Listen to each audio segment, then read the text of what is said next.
Buen día, profesor, compañeros. El día de hoy les hablaremos sobre la breve historia de la Iglesia del Nuevo Testamento. Nuestro grupo lo conforma Carla Cerrato, Freli Sharián, Carolina Silva y mi persona Milagro Silva. Empezaré hablándoles sobre el origen de la Iglesia. Se origina en la resurrección de Jesús, incluyendo la última cena. Este acontecimiento fue muy importante ya que nos mostró signos de unidad, comunión, misión. También las apariciones del resucitado muestran que había sido exaltado. En Hechos, capítulo 1, versículos 3, nos dice que Jesús se dejó ver por los apóstoles durante 40 días. También les habló del reino de Dios y les envió a anunciar el evangelio con la ayuda del Espíritu Santo. Se dio la creación de una iglesia concebida como Nueva Israel a la espera de una parusía, o sea, a la espera de una segunda venida del Señor, la cual se creía que era pronta. La comunidad de Jerusalén, espera de una parusía próxima. Mediante la evangelización de los apóstoles, se formó una comunidad numerosa en Jerusalén. Completaron el grupo de los 12 también. En Hechos, capítulo 1, versículo 15 al 26, nos dice que Judas el traidor fue reemplazado por Matías. Esta comunidad mantenía la esperanza de una parusía que restauraría a Israel y congregaría a gentiles, no solamente a judíos, sino también a personas de diversos lugares. Característica de la comunidad. A pesar de la descripción idealizada que realiza en Hechos, se consideran 3 aspectos históricos. Los cristianos mantenían prácticas judías, pero creían que solo en Jesús de Nazaret había salvación. También los ritos como el bautismo, el cual era el ingreso a la iglesia, y la Eucaristía, vivían en fraternidad con servicio y solidaridad. Ayudaban a los más necesitados también. Dirección de la comunidad. Dirigida por los 12 apóstoles, encabezado por Pedro. Tras la muerte de Santiago y persecución de Pedro, inclusive Pedro fue encarcelado, luego milagrosamente liberado. Santiago, el hermano del Señor, asumió el liderazgo. Pedro, Santiago y Juan, llamado las columnas por Pablo, junto con un grupo de ancianos, dirigieron la comunidad, pero teniendo en cuenta las decisiones de todos los integrantes de esa comunidad. Hebreos y helenistas. Surgió un conflicto debido a la asistencia de las viudas helenistas. Luego designaron a 7 hombres para poder resolver este conflicto. Asimismo, Esteban empieza a predicar como los apóstoles y realiza prodigios, reflejando un conflicto que también se resuelve creando una directiva helenista. Pero la directiva helenista, tanto como la hebrea, estaban sometidas por Pedro y los 12. Posteriormente, los helenistas se dispersaron y fundaron la ciudad de Antioquía. Expansión de la iglesia en Palestina por los helenistas.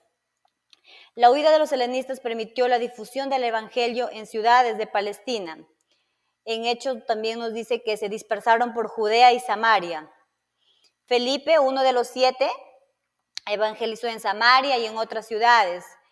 Se dice que debió haber grupos de misioneros que integraron a paganos en la iglesia sin exigirles la circuncisión. Debido a esto, la iglesia se expandió y se hizo universal. Por los hebreos. Paralelamente se expandieron por Judea, Samaria y Galilea. La comunidad primitiva surgió en Galilea y en esta se realizaron las primeras presentaciones del resucitado.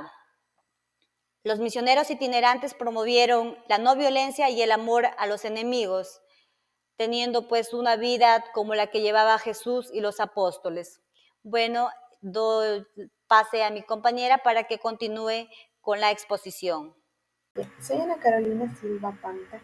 Voy a hablar sobre la expansión en el mundo grecorromano. Fundación de la comunidad de Antioquía. La comunidad cristiana de Antioquía fue establecida por los helenistas que huyeron y llegaron a la ciudad, como se narra en el libro de Hechos, capítulo 11, versículos del 19 al 26. Dice que los seguidores de Jesús fueron llamados cristianos por primera vez en una comunidad diversa de judíos y gentiles.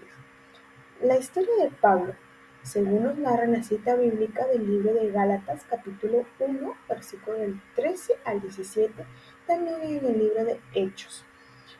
Él fue un fariseo y perseguidor de cristianos. Nació en Tarso y era ciudadano romano.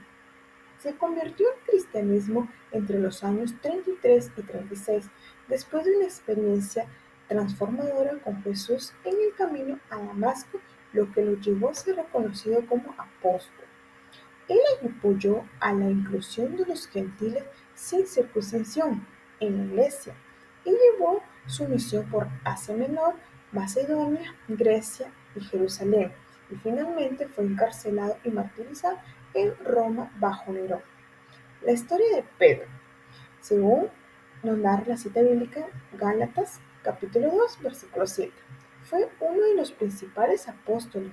Él lideró la comunidad cristiana en Jerusalén y predicó entre los judíos, evangelizó en Ponto, Galacia, Capadocia, Asia y Bitinia, y la tradición sostiene que fue martirizado en Roma.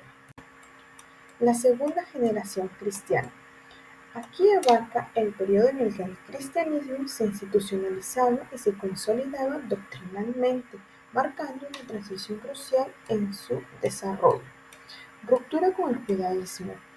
Según nos narra en los libros de Mateo, capítulo 24, versículo 2, y también en el libro de Hechos, capítulo 12, versículo del 1 al 2, que la ruptura entre cristianos y judaísmo se intensificó después de la destrucción del templo en el año 70. Aquí la comunidad cristiana se mudó al este de Jordán tras la ejecución de Santiago, y nos dice que la asamblea de Jamnia excluyó a los judíos cristianos. Jerusalén perdió su importancia para los cristianos tras la revuelta del Bar Kokhba. Muerte de los testigos directos. Durante este periodo, los testigos directos de Jesús murieron ya sea por martirio o vejez. Pedro y Pablo murieron violentamente en Roma. Esta persecución impulsó la conservación fiel de los recuerdos de Jesús, dando lugar a los evangelios, según nos narra en el libro de Hechos, capítulo 12, versículo del 1 al 2.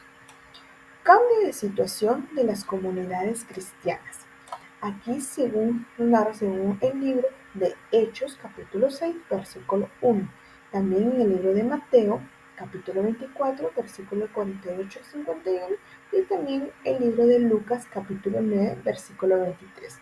Dice que el cristianismo se convierte en una religión urbana en las ciudades del Mediterráneo, mostrando diversidad social y cultural. Se vuelve más institucionalizado y menos radical, con una creciente conciencia del retraso de la parusia. La tentación de acomodarse al mundo se incrementa reflejada en las llamadas a la conversión en los evangelios. La persecución romana. El Imperio Romano persiguió a los cristianos porque estos se negaban a adorar a los dioses romanos considerados esenciales para el bienestar del imperio, destacada en la muerte de Pedro y Pablo y en las alucinaciones del Apocalipsis capítulo 12, versículo 17.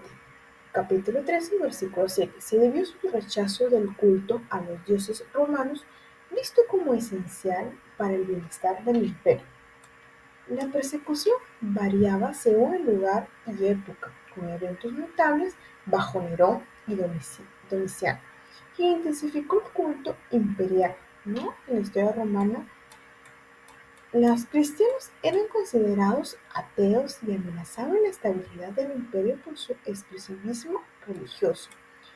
Finalmente puedo concluir que los cristianos fueron perseguidos por rechazar el culto imperial crucial para el imperio romano. Su exclusivismo religioso generó conflicto especialmente bajo Nerón y Domiciano. Eso ha sido todo. Muchas gracias.